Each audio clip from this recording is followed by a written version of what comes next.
वही जैसे अपन ने अभी प्रोजेक्टेड एरिया लिया, तो सर अगर अपन वही हेमिस्फेरिकल बाउल ले लेते और उसके मतलब जो ऊपर टॉप मोस्ट पॉइंट है सर। मैंने क्या कहा था, प्रोजेक्टेड लेना है, समझे? नहीं सर, एक और क्वेश्चन था जिसके अंदर उनने, जैसे अपन ने इसमें तो प्रोजेक्टेड एरिया सर्कल ले लिया सर, वैसे अगर एक हेमिस्फेरिकल बाउल भी मिला था और उसके अंदर ऊपर टॉप सेंट्रल पॉइंट पे उनने रखा था। आर्बिट्रेरी टाइप का स्टोन अगर है, इस पर इंटेंसिटी अगर आई गिर रही है, तो ये प्रोजेक्टेड एरिया होगा, ये वाला सर्किल का, ये लेना है। कोई मतलब नहीं है इसका कि सरफेस कैसा है, समझ गए? अच्छा हाँ। हेलो, अभी कौन आया? श्रुति? Yes sir. और कौन है? Shivani? Shivani, are you present? नहीं सर। तो कौन है? सर सिर्फ दो ही हैं। दो ही है, अच्छा ठीक है। सर, चलिए दिस आगे मींस कि बढ़ते हैं। प्रोजेक्टेड एरिया हमेशा सर्कल ही होगा। अब स्टोन अगर है आर्बिट्रेरी शेप का, तो उसका एरिया जैसा हो, अब जरूरी कौन है स्टोन का वो सर्कल वाला पार्ट ही हो, लेकिन जनरली बहुत बड़ा स्टोन अगर है और वो आर्बिट्रेरी शेप का है, तो जितने पोर्शन में बीम आ रही है उसका एरिया लेना है, पाई आर स्क्वायर, खत्म। हाँ सर, ठीक है, ये सर। चलिए बाइंडिंग एनर्जी की बात कर रहे थे। बाइंडिंग एनर्जी एक्चुअली क्या होता है कि एन अपॉन जेड, थोड़ा और लाइन लिखो, एन अपॉन जेड। एन क्या है? नंबर ऑफ न्यूट्रॉन, और जेड है number of proton. N upon Z number of neutron और ये नंबर ऑफ प्रोटॉन। अगर N upon Z approximate equal to 1 है, तो इसका मतलब ये मोस्ट स्टेबल न्यूक्लियस है। एन अपॉन जेड अगर approximate equals to 1, then the nucleus is stable.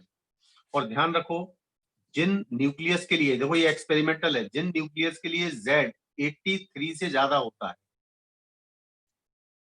वो रेडियो एक्टिव एलिमेंट होते हैं। कौन से एलिमेंट होते हैं? रेडियो एक्टिव एलिमेंट, लिख लीजिएगा। जिनके लिए Z83 होता है, जो मैंने कल चार्ट दिया उसकी बात करते हैं।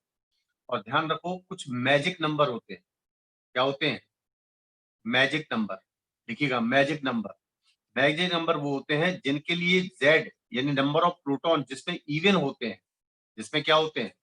इवन, वो मोस्ट स्टेबल ऑर्बिट होते, मोस्ट स्टेबल न्यूक्लियस होते हैं जिसमें Z इवन होते हैं। उसका रीजन है, ध्यान से सुनो, जिस तरह हम एटम को कन्फ्यूरेट करते हैं कि पहले वाले ऑर्बिट में दो इलेक्ट्रॉन है, पहले वाले ऑर्बिट में 2 इलेक्ट्रॉन है, दूसरे वाले ऑर्बिट में 2 इलेक्ट्रॉन, कितने? 8 इलेक्ट्रॉन है, and so on. These all are in pairs, यानी पेयर है। इसी तरह बिल्कुल सेम चीज, जब हम न्यूक्लियर ऑर्बिट्स की बात करते हैं तो वहां प्रोटॉन को लेते हैं। तो जिन प्रोटॉन को लेते हैं, तो ये वाला प्रोटॉन लिया और ये वाला प्रोटॉन लिया, अगर वो अपोजिट स्पिन में है, किसमें है वो? किसमें है? अपोजिट स्पिन में है। तो अपोजिट स्पिन में होने पर उनके बीच में जो न्यूक्लियर फोर्स होगा, that is very small, that is very small. और दो, इसमें हम अगले वाले में इसी तरह 2 न्यूट्रॉन लेते हैं। तो 2 न्यूट्रॉन लेते हैं, उस पोजीशन में मैंने बताया था आपको, सेम डायरेक्शन में अगर स्पिन है, if both the nucleons are orbiting in the same sense, यानी दोनों एंटी क्लॉकवाइज घूम रहे हैं या दोनों क्लॉकवाइज घूम रहे हैं, तो उस समय आपका न्यूक्लियर फोर्स बहुत स्ट्रांग होगा, और अपोजिट डायरेक्शन में घूम रहे हैं तो वीक फोर्स होगा। क्लियर हुआ बात? समझ में आ रही है कि नहीं?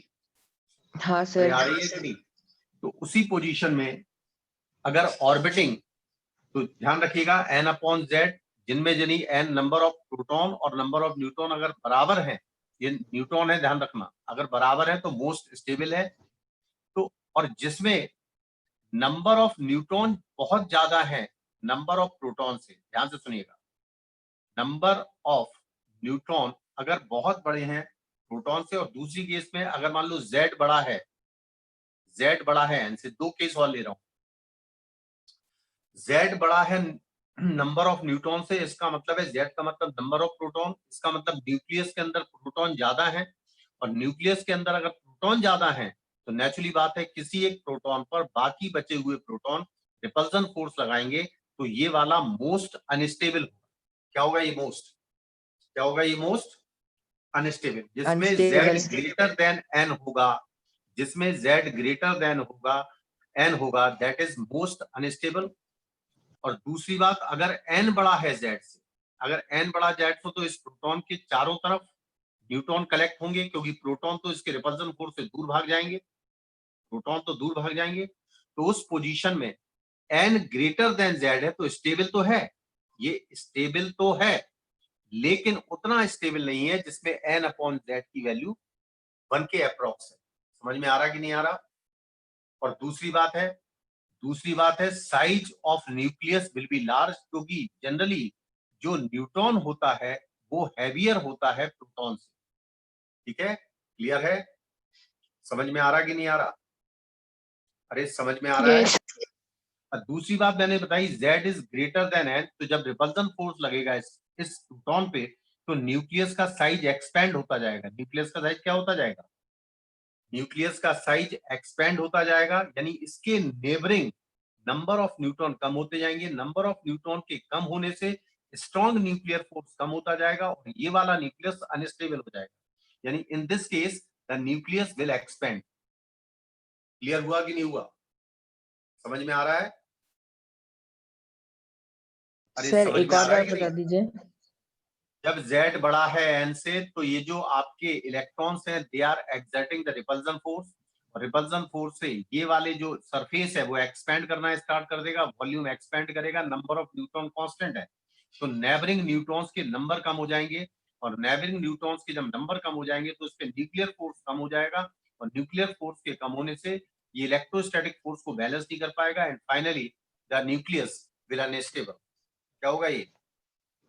Yes sir. सर और न्यूक्लियस क्या? n बाय z जिसमें 1 है वो स्टेबल, मोस्टली स्टेबल क्यों है?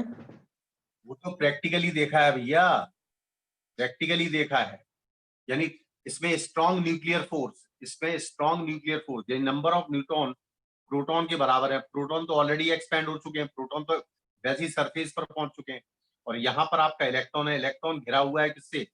न्यूट्रॉन से, तो इनका स्ट्रॉन्ग न्यूक्लियर फोर्स है, उनका रिपल्सन फोर्स है, ये रिपल्सन फोर्स इसके स्ट्रॉन्ग न्यूक्लियर फोर्स से कम होता है, इसलिए स्टेबल है ये।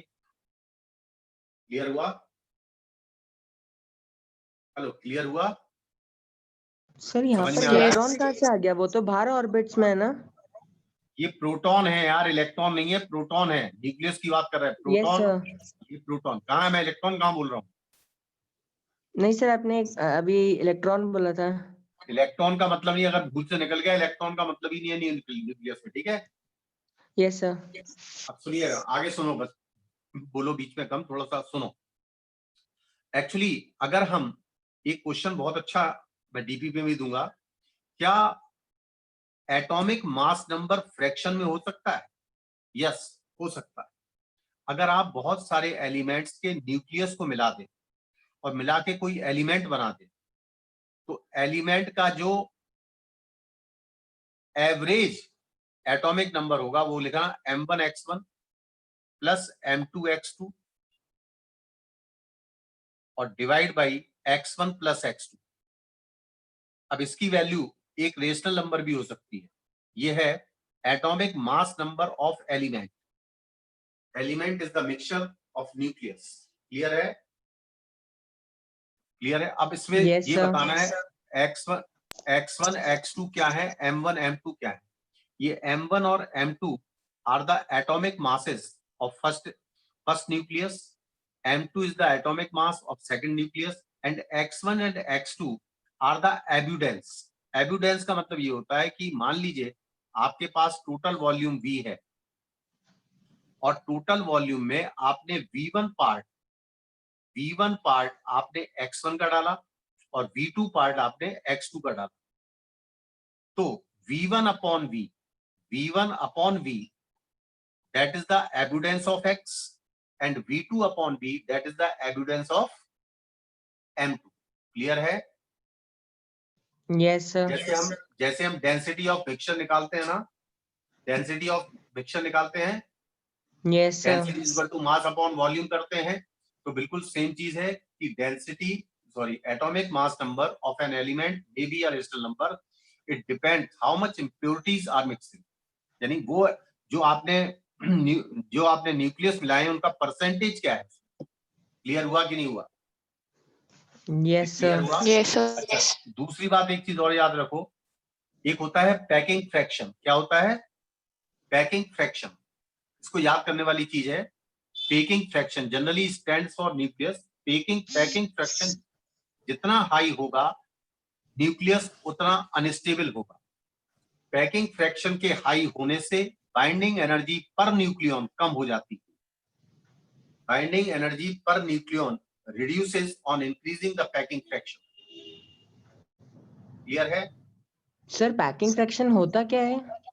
अरे पैकिंग फ्रैक्शन का मतलब न्यूक्लियस के अंदर, न्यूक्लियस के एक्चुअली बाइंडिंग एनर्जी का पार्ट है ये, लेकिन मैं इसको पूरा नहीं लिखवा रहा हूं क्योंकि इस पे सवाल आता नहीं है। तो आप इतना याद रखो कि बाइंडिंग एनर्जी पर न्यूक्लियन जिसकी ज्यादा है वो उसका लेस पैकिंग फ्रैक्शन है, और बाइंडिंग एनर्जी पर न्यूक्लियन जिसकी कम है उसका हाई पैकिंग फ्रैक्शन है। और जिसकी बाइंडिंग एनर्जी पर न्यूक्लियन ज्यादा है, नेचुरली बात है, वो स्टेबल न्यूक्लियस है। वो कौन सा न्यूक्लियस है? हेलो, वो कौन सा न्यूक्लियस है भाई?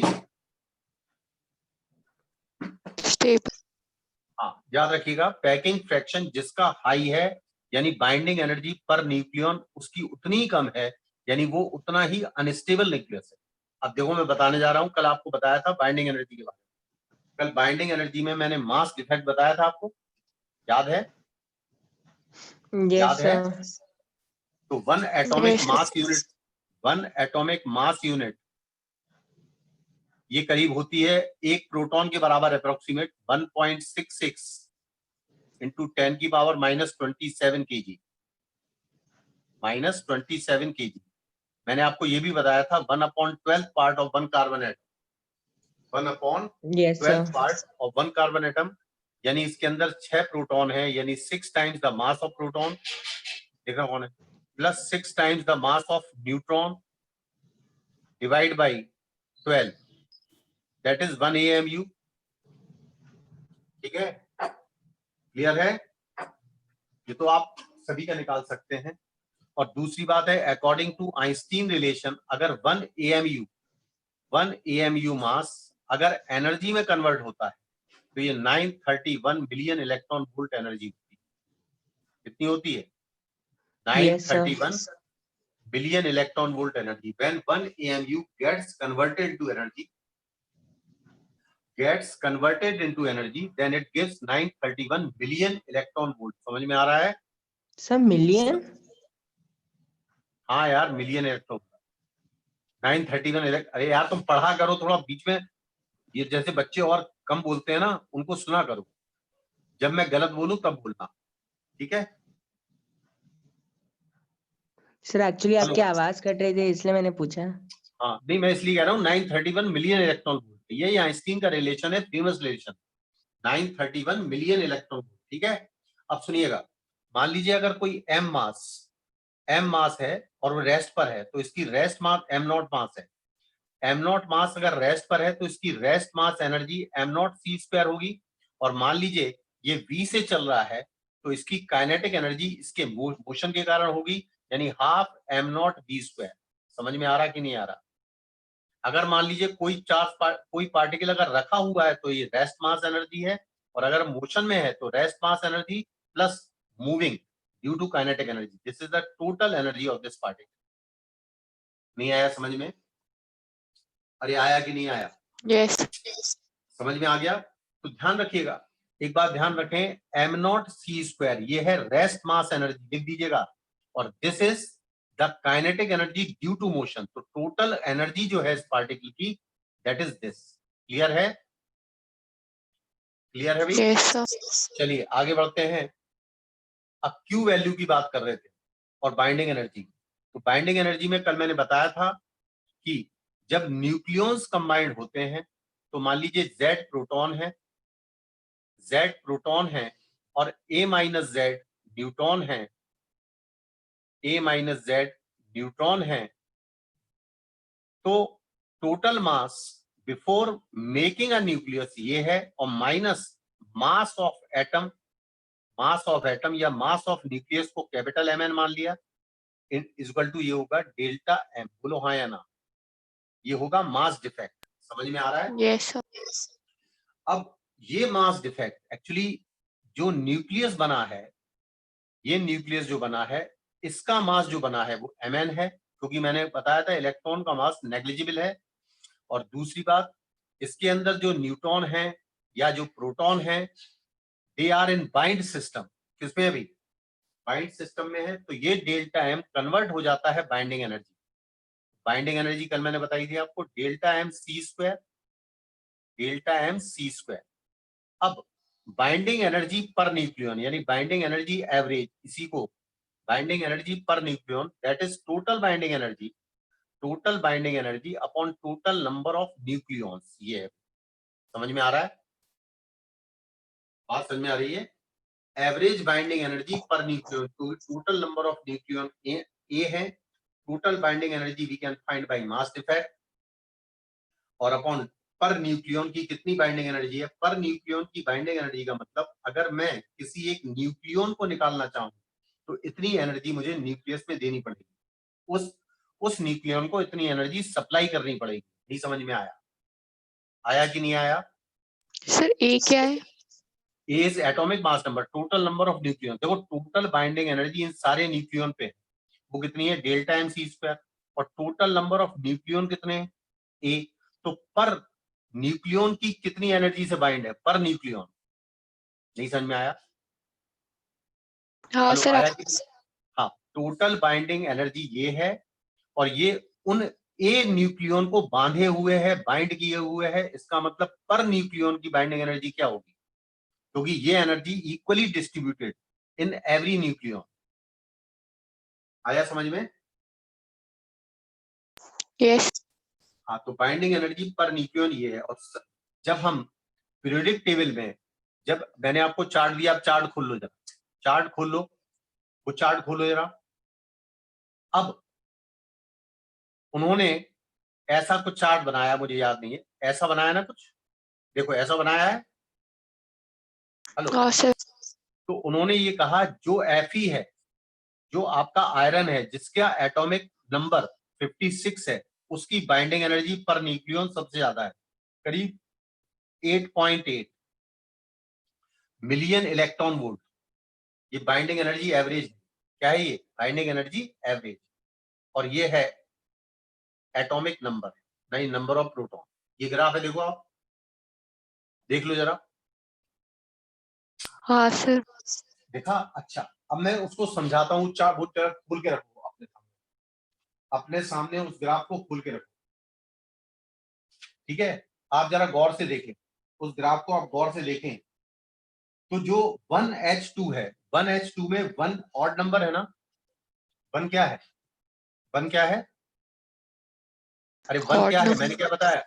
मैजिक नंबर में जिनके लिए Z इवन होता है, उनका बाइंडिंग एनर्जी पर न्यूक्लियन ज्यादा होती है, and they are most stable. तो 1H2 जो लिखा हुआ है, 1H2 में ये ऑड नंबर है, इसकी बाइंडिंग एनर्जी पर न्यूक्लियन 1 है, केवल 1 मिलियन इलेक्ट्रॉन वोल्ट है। और उसके बाद देखो आप गौर से, जब ये 2He4 पर पहुंचा, यानी नंबर ऑफ न्यूट्रॉन और नंबर ऑफ प्रोटॉन दोनों ही इवन है। दोनों ही क्या है? दोनों क्या है? देखो जरा, even, 2He, हाँ ध्यान रखना, नंबर ऑफ न्यूट्रॉन से मतलब नहीं है, नंबर ऑफ प्रोटॉन और नंबर ऑफ न्यूट्रॉन अगर इक्वल होंगे तो उनके स्पिन्स के कारण स्टेबिलिटी बढ़ती है। मेरी बात समझ में आ रही है? ठीक है? हेलो, हेलो, yes, बात। हाँ, तो 1H2 ये अनस्टेबल होगा, 2He3 इसकी भी बाइंडिंग एनर्जी पर न्यूक्लियन कम होगी, लेकिन जैसे ये 2He4 पर पहुंचा तो नंबर ऑफ न्यूट्रॉन और नंबर ऑफ प्रोटॉन दोनों इवन हो गए। ये इसकी करीब 7 से ऊपर आ गई। देखो ये ज्यादा स्टेबल हो गया। क्या हो गया ये? क्या हो गया ये? क्या हो गया? जबकि ये 3Li7 से 3Li6 जो लिखा हुआ है, 3Li6 से, हालांकि इसका न्यूक्लियस छोटे साइज का है, लेकिन तब भी ये Li से ज्यादा स्टेबल। दिख रहा है आपको? दिख रहा है कि नहीं? हेलो, दिख रहा है? अरे भाई, yes, दिख रहा है? अच्छा, दूसरी बात, फिर आगे आ जाओ। 5 बेरिलियम 10 और 4 बेरिलियम 8। अब 4 बेरिलियम 8 में न्यूट्रॉन भी इवन है और प्रोटॉन भी इवन है। तो ये जो आपको दिया है बी और ये बी, क्यों ये बराबर बी ही लिखा ना, मैं थोड़ा एलिमेंट के बारे में कम जानता हूँ। दोनों 5b10 और 4b8 क्या सही है? ये तो आइसोटोप भी नहीं है ना आइसोबार है। हेलो, ये क्या होना सर चाहिए? 5 पे बोरॉन होना चाहिए था ना। अच्छा अच्छा, बोरॉन है तो ठीक है बोरॉन लिख दो उसे। 5 बोरॉन 10 और 4 बेरिलियम 8, तो कौन सा स्टेबल ज्यादा होगा? कौन सा स्टेबल ज्यादा होगा? बेरिलियम। अच्छा, आयरन का क्या होता है? आयरन का एटॉमिक मास नंबर 56 होता है क्या? Yes sir. और एटॉमिक नंबर करीब 80, 26। 26 होता है, ठीक है। Yes sir. 26 दोनों इवन हो गए ये, तो उन्होंने प्रैक्टिकली भी देखा और 83, और इनकी जो एवरेज है, एवरेज लिख देना, जो मतलब आपके एलिमेंट आपके जो स्टार्ट हुए हैं 56 से लेकर के और 200 तक जो एलिमेंट है उसकी average binding energy per nucleon 7.7 है, और सबसे हाई आयरन की। क्लियर हुआ? सर अगर कोई एक न्यूक्लियाई है और अगर उसके अंदर अपन के प्रोटॉन और न्यूट्रॉन का नंबर इक्वल नहीं है, बट सॉरी नंबर इक्वल नहीं है, हाँ सर, लेकिन अगर उसके अंदर हमारे पास इवन है तो फिर क्या होगा स्टेबिलिटी पे? सीधी बात है, मैंने बताया n/z के रेशियोज चेक करेंगे ना उसे। अच्छा सबसे हाँ। पहले मैंने क्या बताया, n/z के रेशियोज चेक करेंगे ना। Yes sir. देखिएगा और सुनिए, मान लीजिए एक कुछ याद करने वाली चीज है, एक एलिमेंट ए है, दूसरा एलिमेंट बी है, इसका एटॉमिक मास नंबर ए है और ये जेड है, सही है? क्लियर है? हाँ सर। और इसका ए माइनस जेड है एटॉमिक नंबर और एटॉमिक मास नंबर ए है। यदि दोनों के ए सेम है लेकिन दोनों के नंबर ऑफ प्रोटॉन सेम नहीं है, क्लियर हुआ? क्लियर हुआ? ऐसे न्यूक्लियस को यस सर। मिरर न्यूक्लियस कहते हैं। क्या कहते हैं इसको? क्या कहते हैं इसको? Mirror nucleus. लिख लीजिएगा। जैसे मैं कहूं 3Li7 और 4x7, ऐसी लिख दिया मैंने, मुझे नहीं मालूम क्या होता है, मैंने इसको बना के लिखा। अब इसमें एटॉमिक नंबर Z है 3, और ये 4 क्या 7 माइनस 3 के बराबर है? ये 4 क्या 7 माइनस 3 के बराबर है? अरे ये 4 क्या 7 माइनस 3 के बराबर है कि नहीं? Yes sir. तो यहां पर अगर 3 है और दूसरे वाले एलिमेंट का 7 माइनस 3 एटॉमिक नंबर है, और जबकि एटॉमिक मास नंबर अगर दोनों के सेम है, तो ऐसे न्यूक्लियस को मिरर न्यूक्लियस कहते हैं। क्या कहते हैं? देखो मेमोरी बेस्ड है सब, ठीक है? हेलो, ठीक है कि नहीं? Yes sir. हाँ, अब सुनो, अब मुझे दो चार चीजें आप बताइएगा,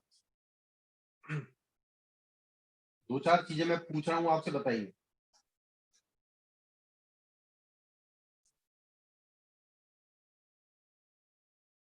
एक सेकंड।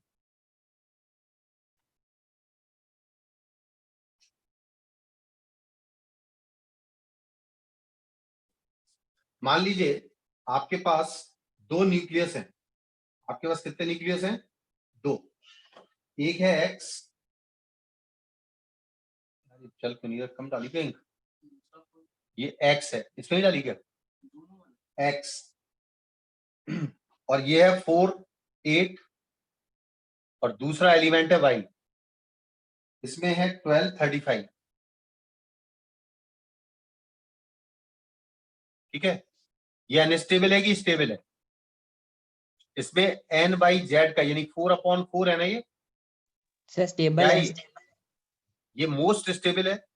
और ये एन बाई जेड का रेशियो अप्रोक्सीमेट 2 के बराबर है। देखो, क्योंकि इसमें 23 न्यूट्रॉन होंगे और 12 प्रोटॉन हैं, तो 23/12 यानी n/z का रेशियो अप्रोक्सीमेट 2 आ रहा है, यानी साइज ऑफ न्यूक्लियस ज्यादा होगा, लेकिन इसकी स्टेबिलिटी, स्टेबल तो ये होगा, लेकिन इसकी स्टेबिलिटी एक्चुअली क्या होता है, अगर मैं ग्राफ बनाता हूं तो कुछ ऐसा ग्राफ मिलता है, ये पोर्शन, ये n वर्सेस z है, और ये वाली अप्रोक्सीमेट स्ट्रेट लाइन है, ये छोटा सा रीजन है, मैंने एक्सपेंड करके बताया, तो ये रीजन मोस्ट स्टेबल है।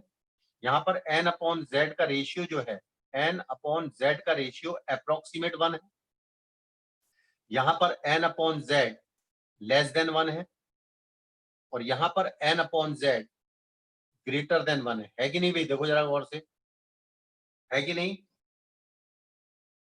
Yes, sir. तो ये वाले जो न्यूक्लियस हैं, जो x वाले न्यूक्लियस हैं, they are more stable than z nucleus, और जबकि y वाला सबसे ज्यादा stable. What is the most stable nucleus in these three region, x, y और z? तो Y. y and then x and then z, यानी सबसे बड़ा स्टेबल कौन सा है भाई? सबसे बड़ा स्टेबल कौन सा है? Y. समझ में आया? और ये वाली जो लाइन है, स्टेबिलिटी लाइन है, जब n/z बराबर 1 है तो इसका एंगल कितना होगा? ये एंगल कितना होगा? 45 डिग्री। 45. 45 डिग्री। तो जिनके लिए n/z का रेशियो 1 हो या slope of that line is 45 degree, these nucleus are most stable. Clear है? यस क्लियर है? Yes, तो sir. ये वाला न्यूक्लियस x इस वाले रीजन में है, ये वाला न्यूक्लियस y इस वाले रीजन में। क्लियर है कि नहीं है? Yes sir. अरे भाई समझ में आ रहा है? Yes, sir. हाँ, अब सुनिए, जो मैं क्वेश्चन पूछ रहा था आपसे, तो ये दो न्यूक्लियस दिए हैं और इसकी टोटल बाइंडिंग एनर्जी 24 है, इसकी टोटल बाइंडिंग एनर्जी 24 है, टोटल है, ध्यान रखना आप, ये टोटल बाइंडिंग एनर्जी 24 है। ये बाइंडिंग एनर्जी पर न्यूक्लियन नहीं है, बल्कि इस पूरे न्यूक्लियस की total binding energy 24 billion electron volt है, जबकि इसकी total binding energy 50 million electron volt है। बात समझ में आई? तो बाइंडिंग एनर्जी किसकी ज्यादा है? बाइंडिंग एनर्जी किसकी ज्यादा है? हेलो, बाइंडिंग एनर्जी वाई की ज्यादा है ना? क्या X सर, कम है? एक बार फिर से रिपीट कर दीजिए। मैं ये कह रहा हूं कि एक एक्स एलिमेंट है और एक वाई एलिमेंट है, इसके बारे में दिया 48, इसके बारे में दिया 1235। इसकी टोटल बाइंडिंग एनर्जी 24 है, इसकी टोटल बाइंडिंग एनर्जी 50। बात समझ में आ रही है? Yes, sir. अब ये पूछा है किसकी बाइंडिंग एनर्जी ज्यादा है, नेचुरली ज्यादा है, वाई की ज्यादा है। उसने Y ये की। पूछा विच इज मोर स्टेबल, तो मोर स्टेबल तो वो होगा जिसकी बाइंडिंग एनर्जी पर न्यूक्लियन ज्यादा होगी। तो इसके अंदर सर टोटल एक्स नंबर ज्यादा ऑफ, स्टेबल होगा।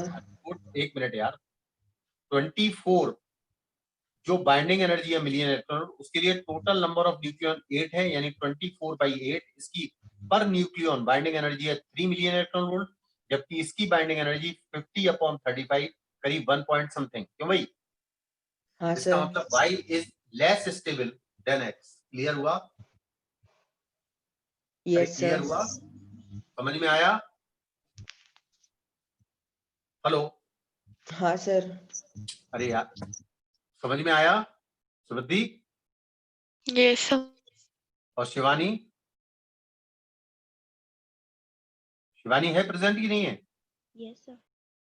और कौन है प्रेजेंट? नव्या है क्या? नहीं सर। नहीं है? चलिए, तो बाइंडिंग एनर्जी पर न्यूक्लियन जिसकी ज्यादा होगी वो ज्यादा स्टेबल होगा। समझ में आ रहा?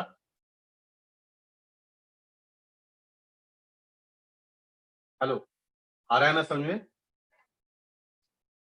Yes. अब हम क्यू वैल्यू की बात करते हैं।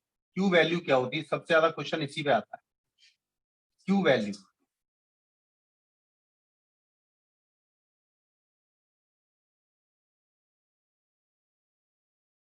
क्यू वैल्यू थोड़ा समझ लीजिए अच्छी तरह से।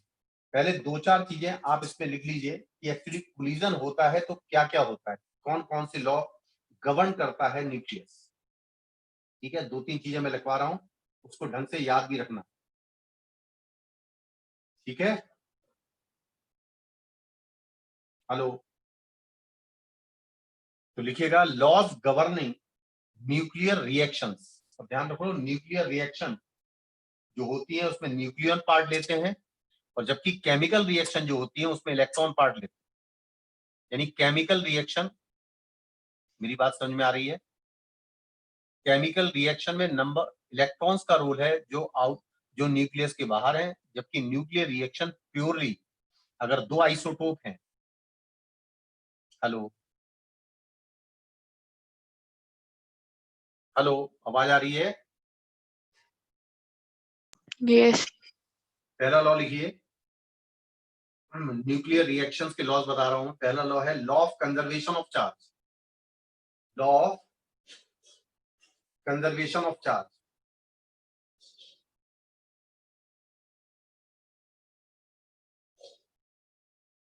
Law of conservation of charge. Conservation of charge का मतलब टोटल चार्ज बिफोर रिएक्शन। अब रिएक्शन क्या होंगे बाद में बताऊंगा। Total charge before reaction is equal to total charge after reaction. Charge conservation. दूसरा है law of conservation of number of nucleons. जो नंबर ऑफ न्यूक्लियॉन्स हैं वो टोटल कंजर्व रहेंगे, यानी टोटल रिएक्शन में जो टोटल नंबर ऑफ प्रोटॉन है और जो टोटल नंबर ऑफ न्यूट्रॉन है वो before reaction and after reaction बराबर होंगे। लिया? लिख लिया?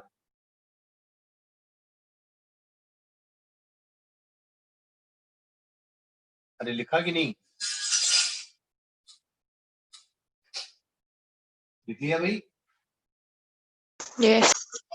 तीसरा लिखो, law of conservation of energy. अब कंजर्वेशन ऑफ एनर्जी का मतलब है rest mass energy plus kinetic energy conserve रहेगी before reaction and after reaction. Rest mass energy plus kinetic energy will remain constant. लिख लिया?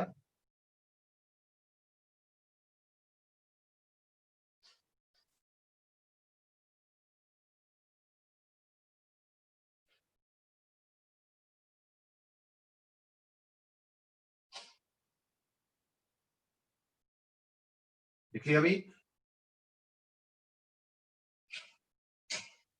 Yes. लास्ट वाला लिखो, law of conservation of momentum. Linear momentum, यानी momentum भी conserve होगा।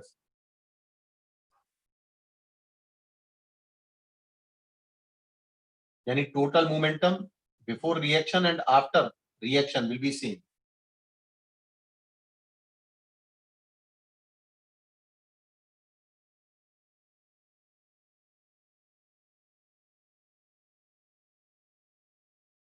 अब nuclear reactions क्या होते हैं